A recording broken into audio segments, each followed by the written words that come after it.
নমস্কার, ঘরকন্যা ডায়েরির আরেকটি নতুন পর্বে সকলকে স্বাগত জানাচ্ছি।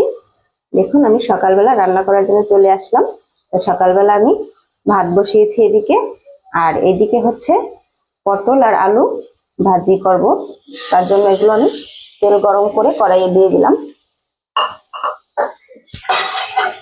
আর এখন আমি এইগুলোকে একটু ভালো করে বসিয়ে দেব।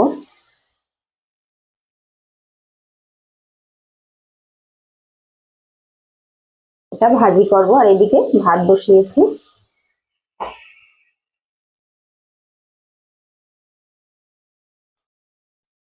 দেখুন, এইদিকে আমার পটল ভাজি আর আলু ভাজি হয়ে গিয়েছে। এবার এটাকে তুলে নেব। সকাল সকাল গরম গরম ভাত, পটল আলু ভাজি। আমার মেয়ে আবার পটল খাবে না, তার জন্য আলু ভাজি করলাম।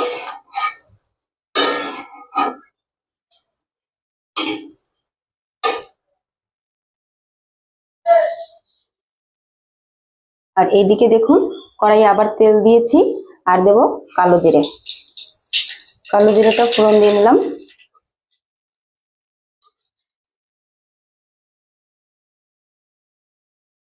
আর এইদিকে আমি এখানে নিয়েছি সবজির মধ্যে একটা গাটি কচু ছিল, কিছু সিম ছিল, আর দুটো আলু।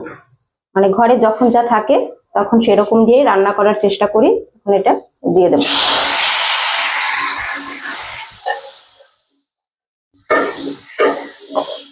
এটা দিয়ে আমি এই যে ইলিশ মাছ ভেজে রেখেছিলাম কালকে, ইলিশ মাছের তরকারি করব। এখন এটাকে একটু ভেজে নেব।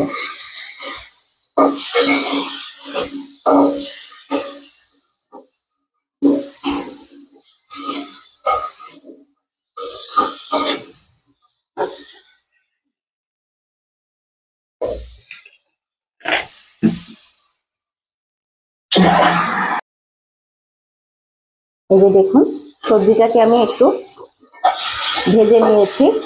এবারে এই যে ইলিশ মাছটা, এটা যেহেতু কালকে রাতের ভাজা, তাই আবার একটু দিয়ে দিচ্ছি ভাজার জন্য। আলাদা ভাজলাম না, এর সাথে দিলাম, হয়ে যাবে।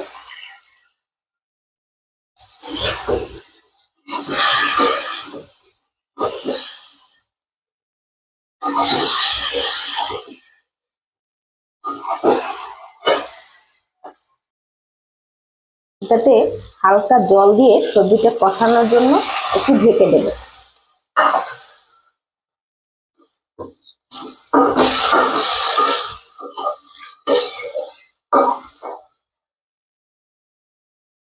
এখন ঢাকা দিয়ে দেবো,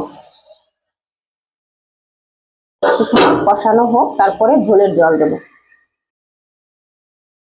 দেখুন, মাছ এবং সবজি থেকে কিন্তু তেল ছেড়ে দিচ্ছে, মানে এটা কষানো প্রায় হয়ে আসছে, আর একটু হবে।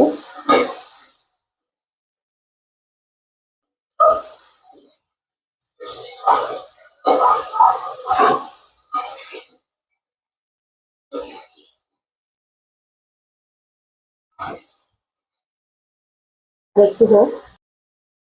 দেখুন, আমার সবজি মাছ ভালোভাবে কষানো হয়ে গিয়েছে, আর তেল একদম ছেড়ে দিয়েছে। এবারে আমি ঝোলের জল দিয়ে দেবো।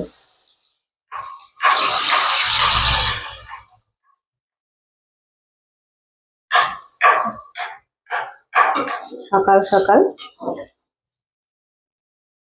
সিম আলু আর গাটি কচু দিয়ে ইলিশ মাছের ঝোল, পটল আলু ভাজি। এর থেকে বেশি দরকার পড়ে না, এতেই হয়ে যাবে খাওয়া সকালের।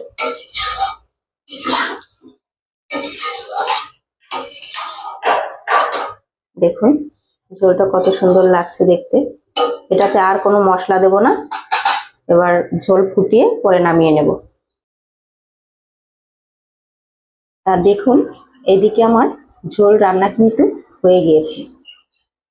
যে ঝোল রান্না কমপ্লিট, পাতলা ঝোল করলাম, সিম আলু তারপরে গাটি কচু দিয়ে ইলিশ মাছের ঝোল। যে দেখুন, ইলিশ মাছ রান্নাটা।